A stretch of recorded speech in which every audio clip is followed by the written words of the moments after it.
আচ্ছা, আমরা চলে যাব আমাদের আজকের যে ক্লাসে। তো তোমরা যে এইচডব্লিউটা ছিল সবাই করেছো।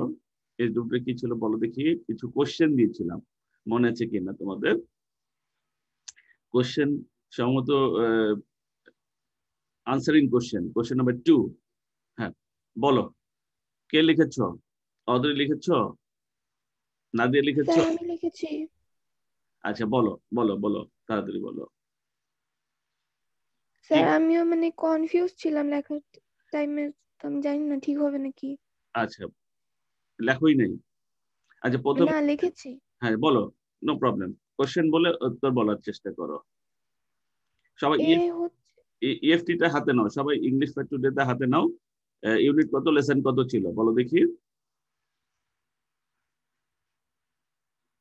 ইউনিট কত, লেসন কত?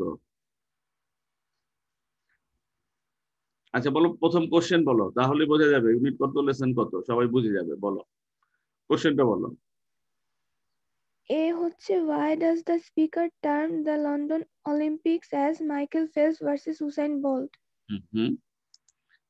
তাহলে আমাদের স্পিকার কেন, অর্থাৎ বক্তা কেন লন্ডন অলিম্পিককে কি বলেছে? উসাইন, আসসালামু আলাইকুম। হ্যাঁ ওয়ালাইকুম আসসালাম। আহ, তোমাদের একটু টাইম দিয়ে আসতে হবে তাই না? হুসাইন বল কেন মানে আহ, আমি একটু দাঁড়াও, তোমাদের কোশ্চেনটা বের করে দিই, তাহলে তোমাদের ভালো হবে, বুঝতে ভালো হবে। You will be understand easily. একটু আমরা কোশ্চেনে চলে যাই।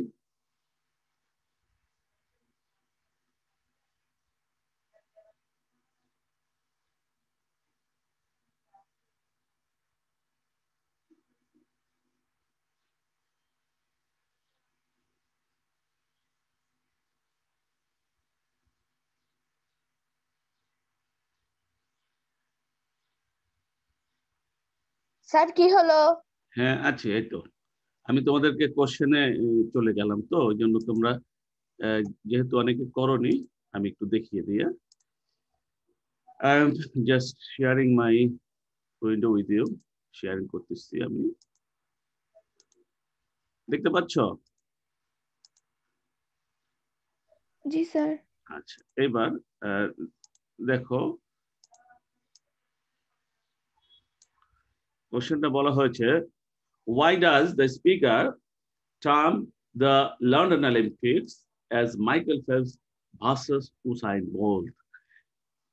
বক্তা কি জন্য বলেন এই যে লন্ডন অলিম্পিককে, যে টার্মটা রয়েছে এটাকে উসাইন বোল্ট এবং মাইকেল ফেলপস এর যে আহ, বিপরীতে উসাইন বোল্ট এবং মাইকেল ভার্সেস মানে কি প্রতিপক্ষ, তাহলে মাইকেল ফেলপস ভার্সেস এটা হয়েছে এই দুই জনের মধ্যে। আসলে আর কাউকে এখানে হাইলাইট করা যাচ্ছে না, অর্থাৎ লন্ডন অলিম্পিকটা ছিল হলো উসাইন বোল্ট আর মাইকেল ফেলপস। এটা কেন বলেছে? আচ্ছা এখন দেখো, the speaker terms the London Olympics as Michael Phelps versus Usain Bolt because of their extraordinary achievements in these Olympics. মানে স্পিকার এই লন্ডন অলিম্পিকে মাইকেল ফেলপস এবং উসাইন বোল্টের যে এদের এই দুইজনেরই বলেছেন, অর্থাৎ মাইকেল ফেলপস এর প্রতিপক্ষ উসাইন বোল্ট এজন্যই বলেছেন যে তারা একটা অসাধারণ যে অ্যাচিভমেন্ট অর্জন এই লন্ডন অলিম্পিকে, এই অলিম্পিকেই তারা করেছে। কি কি অর্জন করেছেন তা তো আমরা টেক্সটে পড়েছি। দে পারফর্ম সো ম্যাজিক্যালি, তারা এত ম্যাজিক্যালি পারফর্ম করেছেন, এত মানে দুর্দান্ত পারফর্ম করেছে, as if they had been rivals in number of achieving Olympic medals. মনে হয়েছিল যে তারা যেন কে কতটা অলিম্পিক মেডেল অর্জন করতে পারে, তাই না? এরকমই, এবং তারা মনে হচ্ছিল যে একজন আরেকজনের প্রতিপক্ষ, রাইভালস, একজন আরেকজনের প্রতিপক্ষ, একজন একটা নিলে আরেকজন আরেকটা নিয়ে নিচ্ছে। এই জন্যই বলা হচ্ছিল যে মাইকেল ফেলপস ভার্সেস উসাইন বোল্টের অলিম্পিক ছিল লন্ডন অলিম্পিকটা। আরেকটা কোশ্চেন কি ছিল বলো দেখি, আরেকটা কোশ্চেন কি ছিল? What made London Olympic exceptional? হ্যাঁ, what made London Olympic exceptional? করেছো? উত্তর করেছো? জি স্যার। বলো। The performances of Michael Phelps and Usain Bolt made London Olympic exceptional. আচ্ছা, গুড। আর কেউ করেছো? আর কেউ করেছো? একজনই। আচ্ছা, গুড। তাহলে তোমাদের এই হলো অবস্থা। The brilliant performances of Michael Phelps and Usain Bolt made London Olympic exceptional. এটা সরি, এটা আমাদের উত্তর। এখন এর সাথে আমরা একটা সাপোর্টিং সেন্টেন্স দেব, আমাদের যাতে উত্তরটা মোটামুটি 2 মার্কের মতো হয়। যদি এক সেন্টেন্সটাই বড় হয়ে যায় তাহলে আর সাপোর্টিং সেন্টেন্স না দিলেও চলে, তবে সেন্টেন্সটা যদি ছোট হয় তাহলে আমরা একটা সাপোর্টিং সেন্টেন্স দেওয়ার চেষ্টা করব। যেমন তুমি এর সাথে অ্যাড করে দিতে পারো কি, উসাইন বোল্ট ওখানে কয়টা মেডাল নিয়েছে, এটা যদি থাকে ইনফরমেশনটা দিতে পারো। মাইকেল ফেলপস কয়টা সোনা জিতেছে বা উসাইন বোল্ট কয়টা সোনা জিতেছে, এই ইনফরমেশনটা তোমরা দিয়ে দিতে পারো। অথবা টোটাল কয়টা মেডেল জিতেছে এটা দিতে পারো। অথবা উসাইন বোল্টের যে তথ্য একটা আছে, উসাইন বোল্ট কি করেছে, তার রেকর্ড ভেঙেছে, পূর্বের রেকর্ড স্প্রিন্টে 100 মিটার স্প্রিন্টে তার রেকর্ড নিজেই ভেঙেছে, এই তথ্যটা যে কোনো একটা তথ্য দিয়ে তোমরা সাপোর্টিং সেন্টেন্স দিয়ে 2টা মার্ক কি মজবুত করতে হবে। Do understand? আর কি ছিল? Yes, sir. আর কি কোশ্চেন ছিল বলো। What is special in Bolt so far? আচ্ছা, আমাদের কি বলেছে, what is special? What is special in Bolt so far? Or is special in Bolt so far? What meant all exceptional? এটা তো আমাদের হয়েছে, এটাও হয়েছে। এই যে দেখো, the unprecedented double is special in Bolt so far, এইটাই হলো আমাদের উত্তর। কিন্তু ঘটনা হলো যে এটা অনেক ছোট হয়ে যায় না? জি স্যার। আমরা এই তথ্যটা আমরা এখানে আরেকটু যুক্ত করে দেব, একটা সাপোর্টিং সেন্টেন্স দেব, আনপ্রেসিডেন্টেড ডাবল। যেটা ডাবলটা উনি খেলেছেন, ডাবল মানে কি, যে অপ্রতিদ্বন্দ্বী, যার কোনো প্রতিদ্বন্দ্বী নেই, এরকম একটা ডাবল করেছেন। অর্থাৎ তোমরা দেখেছো টেক্সটে যে উসাইন বোল্ট 100 মিটারে জিতেছে সোনা এবং 200 মিটারে সোনা জিতেছে। এবং আবার আরেকটা কাজ করেছে, পরপর উনি কতবার করেছেন, এরকম কোন যে ইনফরমেশন আরো যে আছে সেরকম একটা ইনফরমেশন দিয়ে আমরা আরো 2টা ছোট ছোট সেন্টেন্স যুক্ত করে দিতে পারি। Do understand? তিনি 200 মিটারে ব্যাক টু ব্যাক, তারপর রিলেতে, এগুলি আরো যে ইনফরমেশন গুলি আছে তার সাথে আমরা এটা যুক্ত করলে সেন্টেন্স মানে আনসারটা একটু বড় হবে। এই বড় করলে আমরা মোটামুটি উত্তরটা মানানসই হবে, চোখে লাগবে এবং 2টা মার্ক আমরা ছিনিয়ে আনতে পারবো। Do understand? পরের কোশ্চেন কি ছিল? How are Phelps and Bolt similar and different? How are Phelps and Bolt similar and different? Phelps এবং বোল্ট কিভাবে এক রকম আবার কিভাবে একটু ভিন্ন রকম? কি লিখেছো বলো দেখি। They both are the most shining stars in international games and sports. In this sense, they are similar, but Michael Phelps has declared to retire from race. On the other hand, Usain Bolt is only 25 years old. Good. তাহলে এটা similar এইভাবে আমরা দেখি যে the similarity between Phelps and Bolt is that they are the most celebrated Olympians, while difference is that Phelps has retired but Bolt is still to perform in the next Olympics. তাই না? এটা হলো মূল পার্থক্য। আরো একটা পার্থক্য আছে, সে পার্থক্যটা হলো যে ফেলপস কি করেছে, পানিকে মানে জল দেবতা বলা হয় তাকে, সে পানিতে তার কর্তৃত্ব দেখিয়েছে, আর উসাইন বোল্ট জমিতে অর্থাৎ মাটিতে তার কর্তৃত্ব দেখিয়েছে। দুইজনে কিন্তু গতি নিয়ে এসেছে এবং দুইজনের গতি, একজনের গতি হলো পানিতে, তাই না? অর্থাৎ সুইমিং পুলটাকে সে একজন নিজের দখলে রেখেছে, আরেকজন কি রানিং ট্র্যাকটাকে তার দখলে রেখেছে। এটা আমরা আরো সুন্দর যদি বলতে চাই যে উসাইন বোল্ট এই কি করেছে, গ্রিপ দা কি running track, and Michael Phelps grip দা কি করেছে, সুইমিং পুল। তারা সুইমিং পুলকে এসে গ্রিপ করে রেখেছে, তার নিজের দখলে রেখেছে, তাই না? এই যে এই কথাগুলি যখন আমরা একটু ব্যতিক্রম কিছু আনবো, তখন আরো আমাদের উত্তরগুলি আরো সুন্দর হবে। Do understand? এভাবে তোমরা করার চেষ্টা করবে। পরবর্তী কোশ্চেন কি ছিল? What proves Phelps to be the most decorated Olympian? তাহলে আমরা দেখতে পাচ্ছি কোশ্চেনটা ছিল হলো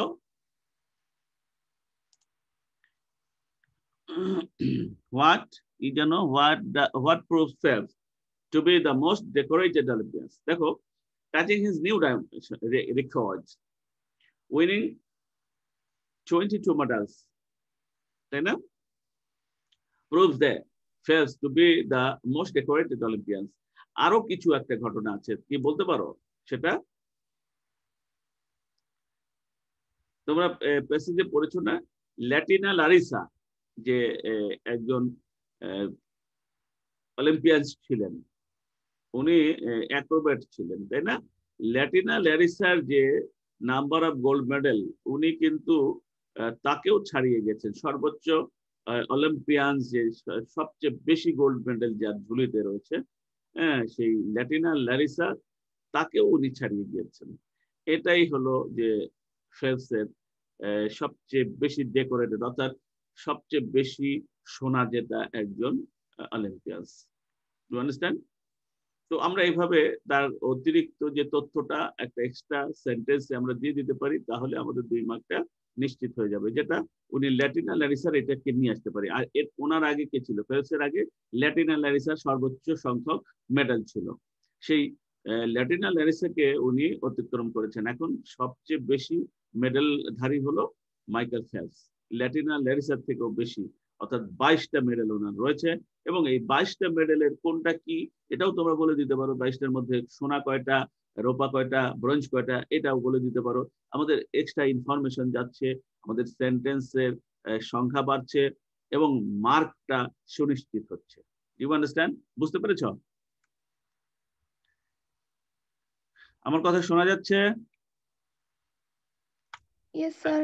আর কোনো কোশ্চেন ছিল? আর কোনো কোশ্চেন দিয়েছিলাম? না, স্যার। এই কয়টাই?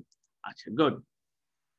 তাহলে আমরা বুঝতে পারছি যে আমাদের কোশ্চেন আনসার কিভাবে করতে হবে। এটা কি তোমরা বুঝতে পারছো? বুঝতে পারছো কি না? আচ্ছা, গুড। বুঝতে পারলে ভালো, না বুঝতে পারলে বোঝার চেষ্টা করতে হবে।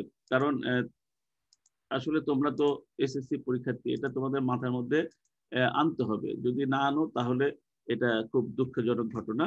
আর আজকে তো সুন্দর একটা দিন, তোমরা জানোই বসন্ত এসে গেছে, অর্থাৎ পহেলা ফাল্গুন। পহেলা ফাল্গুন, যেটা আমাদের অত্যন্ত আমাদের বাংলাদেশের একটা অত্যন্ত চমৎকার একটা ঋতু, বসন্ত ঋতু।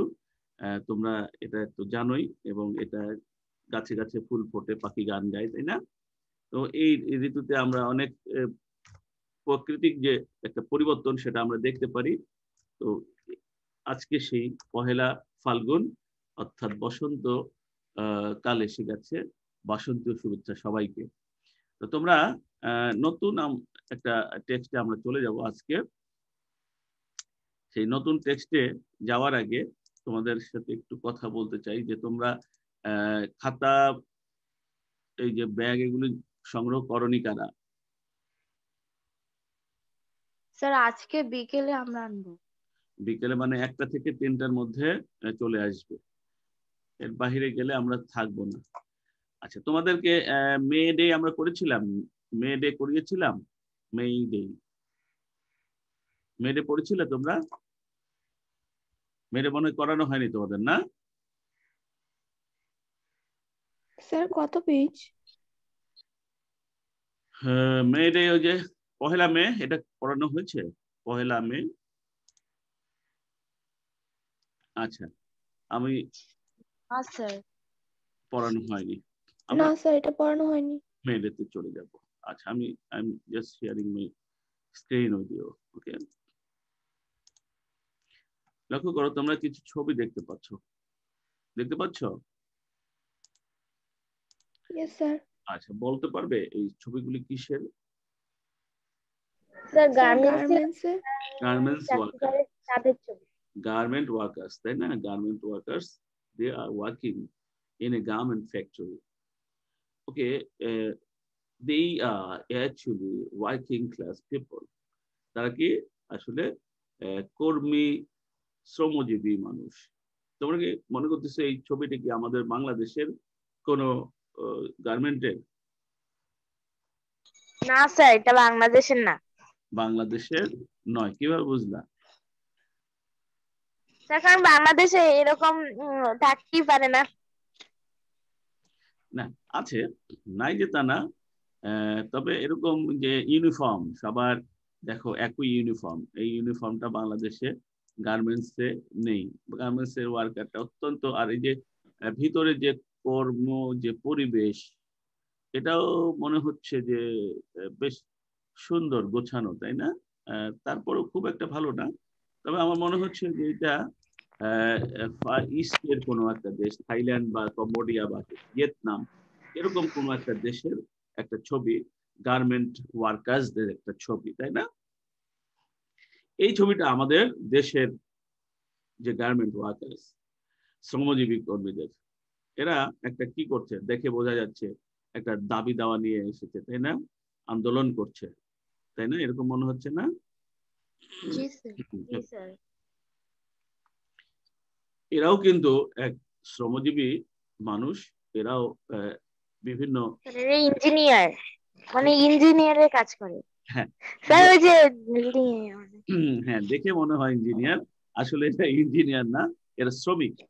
আমাদের দেশের এরকম শ্রমিকরা কখনো এরকম সুরক্ষা নিয়ে কাজ করে না, অর্থাৎ হেলমেট পরে না, এরকম সুরক্ষা নিয়ে কাজ করে না। এখানে দেখো কিছু শ্রমিক কাজ করছে, এরা কিন্তু ইঞ্জিনিয়ার না, শ্রমিক কাজ করছে। হ্যাঁ স্যার, এরা শ্রমিক, but they have their safety. দেখো সেফটি আছে, মাথায় হেলমেট, প্রত্যেকের মাথায় হেলমেট রয়েছে, and they have their uniform, তাই না? দেখো ইউনিফর্ম আছে, শ্রমিকদেরও কি আছে? ইউনিফর্ম আছে।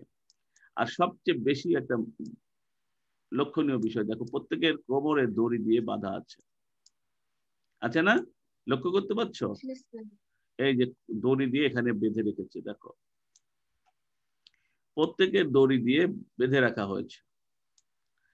কিন্তু তোমরা পেপার পত্রিকা খুললে দেখবে প্রায় আমাদের শ্রমিকেরা, উঁচু ইমারত নির্মাণ শ্রমিক যারা আছে, তারা পড়ে মারা যাচ্ছে। অনেক দেখেছি, এই যে আমার সামনে বিল্ডিং এ কাজ হচ্ছে, কত রিস্ক নিয়ে কাজ করছে। আমার মেয়ে বলে, বাবা ওদের কি ভয় লাগে না? ওরা কি ভয়তেই ওরা ওইভাবে ওখানে উঠে কাজ করছে? No safety, no helmet, no uniform, no safety belt or vest, anything else, কিচ্ছু নাই তাদের। তারা ওই বাঁশের মাচা তৈরি করেছে অনেক উঁচু। আমি তো 5 তলায় থেকে, আমাদের ছাড়িয়ে অনেক উঁচু উপরে চলে গেছে। বাহিরে যে বাঁশ দিয়ে, এগুলো তো দেখো পাইপ, তাই না? লোহার পাইপ। আর এরা তৈরি করেছে কি বাঁশ দিয়ে স্ট্রাকচার তৈরি করেছে, তার উপর খাঁচা মাচা তৈরি করে সেই মাচার উপর দাঁড়িয়ে কাজ করেছে। এবং আলটিমেটলি এই বিল্ডিংটা বাহির দিয়ে পলেস্টার যেটা করা হয়ে গেছে। আমি দেখে অবাক হলাম যে এরা কতটা, দেখো এখানে কতটুকু যায় উঁচুতে উঠেছে, অথচ তাদের কত সেফটি আছে, তাই না? তারা কতটা সেফটি নিয়ে কাজ করছে। আর আমাদের দেশের শ্রমিকেরা কতটা নিরাপত্তাহীনতায় ভুগছে। এরপর ছবিটা দেখো, দুইটা লেবার, যে লেবারার, তারা কি দেখো, দে আর ইউজিং দেয়ার ফিট, তারা পা ব্যবহার করছে টু পুশ করার জন্য, তারা পা ব্যবহার করছে। ইভেন ইউজিং দেয়ার হ্যান্ডস, হাত ব্যবহার করছে। Moreover they are using their heads, তারা তাদের মাথা ব্যবহার করছে। তাহলে হাত, পা, মাথা, মানে শরীরের প্রত্যেকটি অঙ্গ প্রত্যঙ্গ ফোর্স সাপ্লাই এর জন্য যা লাগে তারা তাই করছে, এবং প্রচুর ওয়েট তারা ক্যারি করতেছে অন দেয়ার পুশ কার্টস, তাদের যে পুশ কার্টে, এটা ঠেলা গাড়ি বলা হয় পুশ কার্ট, পুশ কার্টে তারা কি করছে, এই যে এটা বই নিয়ে বেড়াচ্ছে ঠেলা গাড়িতে, এবং দে আর অলসো ডে লেবারার্স। এখানে একটা আন্দোলনের ছবি দেখতে পাচ্ছ, অনেক পুরনো ছবি, এই শিল্পীর তুলিতে আঁকা ছবিটা। এটা এক ধরনের শ্রমিক আন্দোলন, ইউ আন্ডারস্ট্যান্ড। এই শ্রমিক আন্দোলনে দেখো একটা পক্ষ হলো শ্রমিক শ্রেণী, এখানে দেখো আঘাতে নুয়ে পড়েছে, এখানে নিচে অনেকে শুয়ে আছে, মানে আঘাত প্রাপ্ত হয়ে হয়তো মারাই গেছে এরকম। তো এখানে একটু দেখো এক্সপ্লোড করেছে, অর্থাৎ বোম ব্লাস্ট হয়েছে, বুম, তাই না? তো ছবিটা যেহেতু অনেক পুরনো, এটা স্কেচ করা, ব্ল্যাক অ্যান্ড হোয়াইট স্কেচ। আর আরেক পক্ষে দেখো পুলিশ রয়েছে, এই পুলিশ এরা এই শ্রমিকদেরকে কি করেছে, অ্যাটাক করেছে। পুলিশের হাতে দেখো এখানে পিস্তল, এবং তারা কি করেছে, শ্রমিক শ্রেণীর লোকদেরকে আক্রমণ করেছে এবং তাদেরকে আহত নিহত এগুলি করেছে। এর পিছনে হয়তো কারণ হতে পারে শ্রমিকরা তাদের আন্দোলন অর্থাৎ ন্যায্য দাবি এটা নিয়ে হয়তো আন্দোলন করেছিল, সেই সময় তাদেরকে এই তাদের উপর আক্রমণটা হয়েছে। এই সেই মে ডে যেখানে আমরা এখন উদযাপন হয় সারা বিশ্বে, ওই সেই মে দিবসের যে ঘটনার পরিপ্রেক্ষিতে যারা মারা গেছেন, যারা আহত হয়েছেন, যারা সিরিয়াসলি উইন্ডেড হয়েছেন, তাদের স্মরণে আজকে মে ডে উদযাপন হয় সারা বিশ্বের প্রায় প্রত্যেকটা দেশে। এমন কি ঘটেছিল সেই সময় আমরা একটু পরে জানবো। এখানে কমিউনিস্ট পার্টি অর্থাৎ যারা সমাজতান্ত্রিক দল, তাদের যে লোগো প্রতীক, সেই প্রতীক হলো হাতুর এবং কাস্তে। হাতুর এবং কাস্তে এটা হলো মজুরদের, দিন মজুরদের হাতিয়ার, এইটা নিয়েই তারা কাজ করে। হাতুড়ি দিয়ে পিটায় আর কাঁচি দিয়ে কাটে। কাঁচি অর্থাৎ ধান কাটতে হলে এই বস্তুটার প্রয়োজন হয়। এই যে দেখো এখানে গমের শীষ, ধানের শীষ, এখানে অনেক বল্লম টল্লম এগুলোর ছবি আছে, এখানে রাইফেলের ছবি আছে, অনেক কিছু আছে, এখানে অনেক চিত্র আছে, অনেক কিছু ইতিহাস এই হাতুর এবং কাস্তের মধ্যে রয়েছে। তো এটা কমিউনিস্ট বিপ্লবের একটা ধারণা, অর্থাৎ শ্রমিক আন্দোলন, শ্রমজীবী মানুষের যে আন্দোলন, সেটারই একটা ছবি। এখানেও একটা শ্রমিক আন্দোলনের ছবি। ওয়ার্কার্স আর নট স্লেভস, অর্থাৎ কর্মীরা কৃতদাস নয়। আগে কৃতদাস প্রথা ছিল, তোমরা জানো, কৃতদাসদের ধরে এনে বেঁধে তাদেরকে দিয়ে কাজ করানো হতো। তাদেরকে কাজ না, মানে একটু কাজের ত্রুটি বিচ্যুতি ঘটলেই পশুকেও মানুষ এরকম ভাবে ট্রিট করে না, এমন ভাবে পিটানো হতো। তোমরা নিশ্চয়ই the pirates of Caribbean island দেখেছো, সেখানে জলদস্যু যে ওই যে যারা আগে যে বৈঠা বাইতো, যে নাবিক ক্রু ছিল, সেই ক্রুদের ধরে এনে শেকল দিয়ে বেঁধে কৃতদাসদের তাদের দিয়ে এই যে জাহাজ চালানো হতো। আর একটু ক্লান্ত হয়ে পড়লেই তাদের উপর চলতো অমানসিক নির্যাতন, অর্থাৎ পিঠের মধ্যে ঘা দগদগ করতো, একসময় মরে গেলে সাগরের মধ্যে ফেলে দিত। এই যে শ্রমিকদের উপরে নিষ্ঠুর নির্যাতন যেত একসময় কৃতদাসদের উপরে, সারাদিন তাদের কাজ করতো, কিনে নিত, জীবজন্তুর মতো মানুষকে কিনে নেওয়া হতো। এখানে দেখো একটা শ্রমিকের সেই বজ্র মুষ্টি, শ্রমিকের হাত, এই শ্রমিকের হাতের পিছনে, এটার পিছনে তোমরা লক্ষ্য করেছো যে মিল কারখানার ছবি দেওয়া আছে। মিলে কলকারখানার যে ছবি, এই কলকারখানা দিয়ে ধোঁয়া উঠছে দেখো। এই কলকারখানাগুলি চলতো কাদের শ্রমে? এই কলকারখানাগুলির শ্রমে চলতো হলো শ্রমিকদের। তখন আগেকার দিনে তো এত ডেভেলপ আসেনি, নতুন যখন শিল্প বিপ্লব হলো আমেরিকা এবং ইউরোপে 1800 দশকে, 1900 দশক, 1800 দশকে, তখন বিশাল বিশাল যন্ত্র আবিষ্কার হলো, তখন কেবল শিল্প বিপ্লব। ওই সময় কলকারখানায় শ্রমিকের প্রয়োজন হতো খুব, সেই সময়কার একটা শিল্পীর তুলিতে। আর এখনকার দিনে বাংলাদেশের প্রেক্ষাপটে ছোট ছোট শিশু, তারা শ্রম দিচ্ছে, শিশু শ্রমিক, যদিও শিশু শ্রম সারা বিশ্বব্যাপী নিষিদ্ধ। এই মোটামুটি আমাদের শ্রমিক রিলেটেড কিছু আইডিয়া আমরা পেলাম, যে ধীরে ধীরে কিছুটা ডেভেলপমেন্ট আসলেও এখনো শ্রমিকরা সম্পূর্ণ তাদের ন্যায্য যে দাবি বা পাওনা, এটা কিন্তু পৃথিবীর কোথাও এখন পর্যন্ত পাচ্ছে না, কি উন্নত কি অনুন্নত, কিছু না কিছু ভায়োলেশন আছে। এই সেই মে ডে, যেটা নিয়ে আমাদের আজকের আলোচনা, যেখানে আমরা একটা ইতিহাস পাবো, যখন শ্রমিকরা আন্দোলন করে আজকের যদিও যতটুকু অর্জন এসেছে, অর্থাৎ 8 ঘন্টা কর্মদিবস, সেই 8 ঘন্টা কর্মদিবস এবং বেটার পে, বেটার যেটা আরো মিনিমাম একটা ওয়েজ, যে আমাদেরকে মিনিমাম মজুরি এত দিতে হবে, এগুলো আগে কিছুই ছিল না। তো সেটা পড়ার আগে আমরা কিছু ওয়ার্ড মিনিং একটু জেনে নেব। সেগুলো হলো কমেমোরেট। কমেমোরেট কি? স্মৃতি রক্ষা করা বা স্মরণ করা। কমেমোরেট, স্মৃতি রক্ষা করা বা স্মরণ করা। এরপরে এর যে সিনোনিম আমরা দেখতে পাচ্ছি, মেমোরাইজ, মেমোরিয়ালাইজ, অর্থাৎ রিয়াল থেকে মেমোরিয়ালাইজ। ওকে, আমরা দেখতে পাচ্ছি স্ট্রাগল। স্ট্রাগলটা কি? সংগ্রাম। সিনোনিম আমরা একটু দেখে নেই, ফাইট। স্যাক্রিফাইস, স্যাক্রিফাইস থেকে স্যাক্রিফাইসেস, স্যাক্রিফাইসটা কি? আত্মত্যাগ।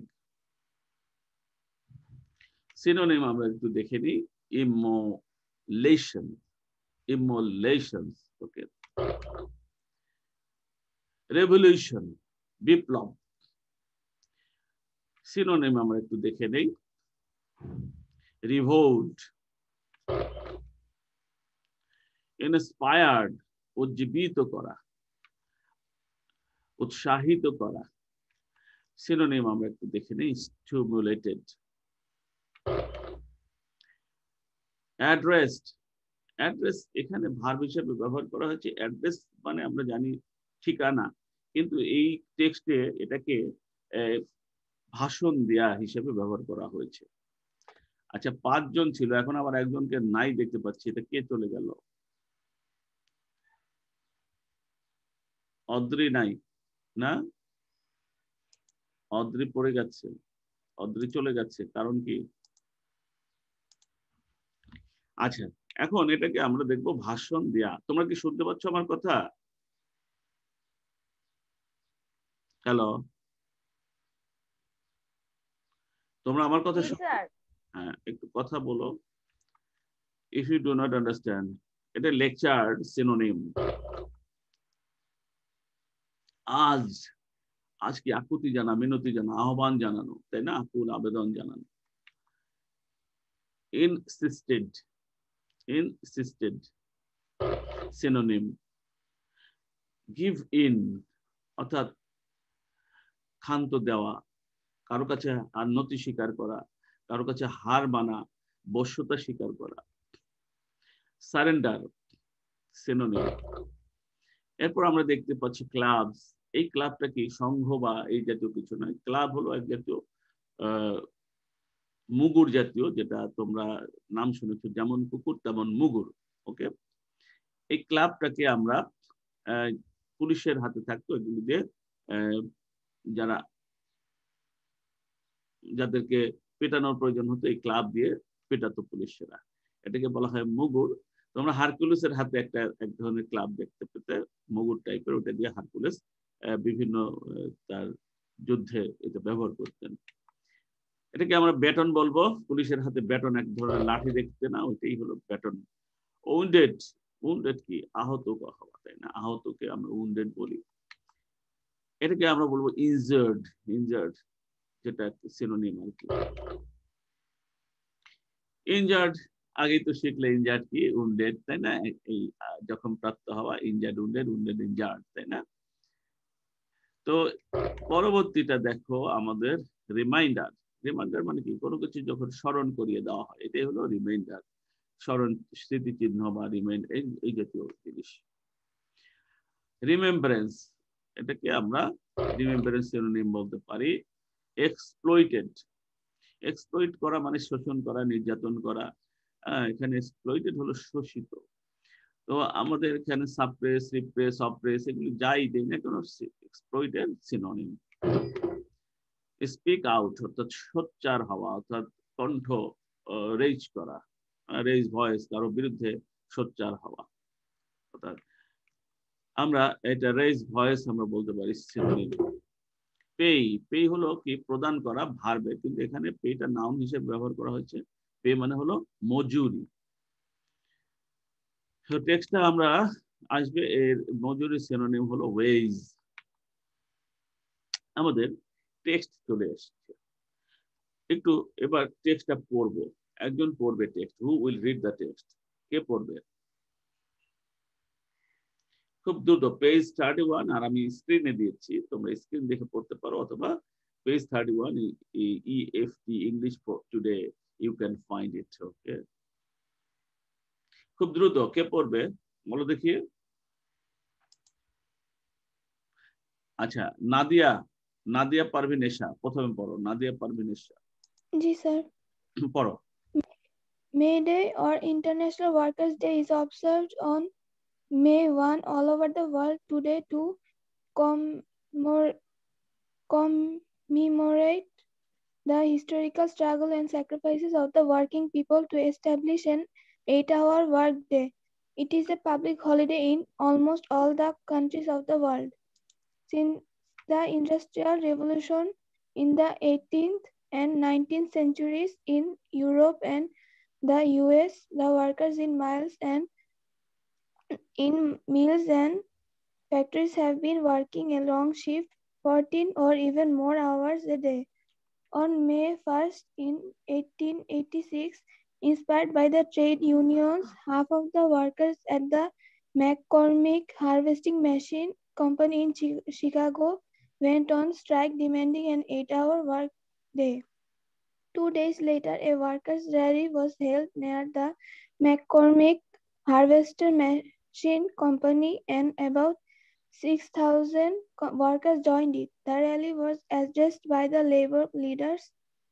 They urged the workers to stand together to go on with the struggle and not to give in to their bosses. At one point of the rally, some strikebreakers started leaving the meeting place. The strikers went down the street to bring them back. Suddenly, about 200 policemen attacked them with clubs and revolvers. One striker was killed instantly. 5 or 6 others were seriously wounded and many others were injured. আচ্ছা, আমরা পড়ে ফেললাম। পরে দেখো the event, এটা পড়ো আরেকজন। এখানে the events of May Day, এখান থেকে পড়ো হলো ওম্মে ফিহা ফাইজা। ওম্মে ফিহা ফাইজা পড়ো। The events of May 1, 1886 are a reminder that workers will continue to be exploited until they stand up and speak out to gain better working conditions, better pay, and better life.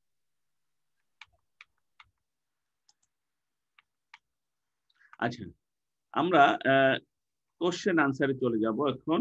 একটু করে রাখি আমরা। প্রথম multiple choice question. আমরা টেক্সটটা পড়া উচিত ছিল, কারণ টাইম সংকীর্ণ। আমি হয়তো টেক্সটটা তোমাদেরকে বাংলায় বুঝিয়ে দিতে পারতাম, তবে আজকে আমার মনে হয় যে নেক্সট ক্লাসে আমি আবার এটা টেক্সটটা একটু পড়বো, পরে তোমাদেরকে বুঝিয়ে দেবো। তো আমি একটা কোশ্চেন আনসার, একটু কোশ্চেন প্যাটার্নে চলে যাই। এমসিকিউ কোশ্চেন, একটা কোশ্চেন যাতে আমরা টাচ করি। একটু দেখো তো, এবার উত্তর করবে সাবেকুন নাহাত তৃষা। সাবেকুন নাহাত তৃষা, তুমি বলো observe what is the correct choice, correct answer of the alternatives. Alternative যে এখানে এটা হচ্ছে disregarded, regard, এটা হবে, এক নম্বরটা হবে ডিসরিগার্ড। আচ্ছা, না স্যার, হ্যাঁ স্যার এটাই হবে। এটাই হবে। আচ্ছা, আর কে বলবে?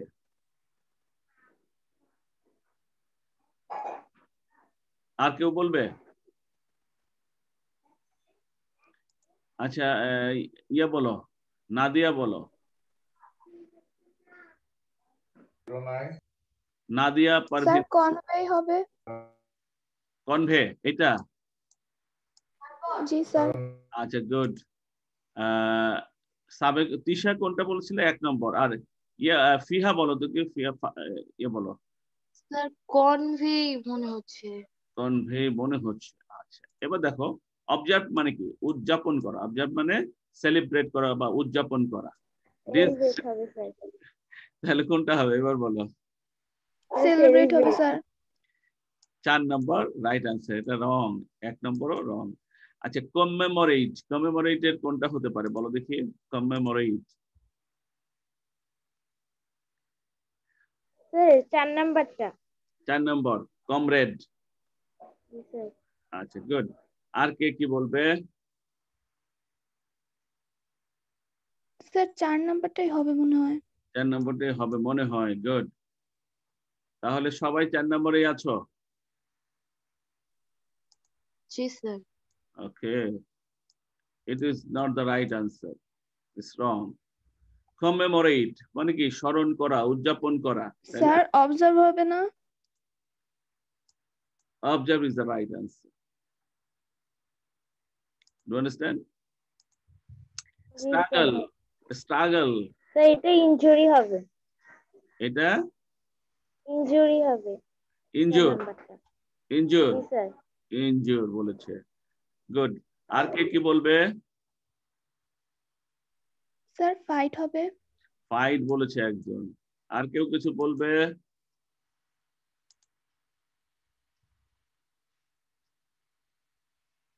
স্ট্রাগল মানে কি? সংগ্রাম। স্ট্রাগল মানে সংগ্রাম, তাই না? এখানে আমরা দেখতে পাচ্ছি ইনজুর মানে কি? আহত করা। হার্ট মানে কি? আঘাত পাওয়া। হার্ট মানে আঘাত পাওয়া। ইনভেড মানে অবরোধ করা। So the right answer is fight. Okay, thank you very much তোমাদের অংশগ্রহণ করার জন্য। যারা ক্লাসে অ্যাটেন্ড করছো তাদের জন্য ভালো, আর যারা ক্লাসে অ্যাটেন্ড করছো না ইদানিং, তাদের জন্য অত্যন্ত দুঃসংবাদ আসিতেছে। এটা ভালো হচ্ছে না। তোমাদের এত পোর এই যে পার্সেন্টেজ, এটা আসলে মোটেই ভালো হচ্ছে না। তোমরা যাদের সাথে যোগাযোগ রয়েছে তাদেরকে বলবে ক্লাসে অ্যাটেন্ড করার জন্য, ঠিক আছে? প্রত্যেককে ক্লাসে অ্যাটেন্ড করার জন্য বলবে। আর আজকে যারা আসবে 1টা থেকে 3টার মধ্যে এসে ব্যাগ আর খাতা কালেক্ট করে নিয়ে যাবে, ঠিক আছে? তো এটা তোমাদের এইচডব্লিউ থাকলো হলো। আমি একটু এইচডব্লিউটা দিব। এটাই পড়বে, ভালো করে পড়বে।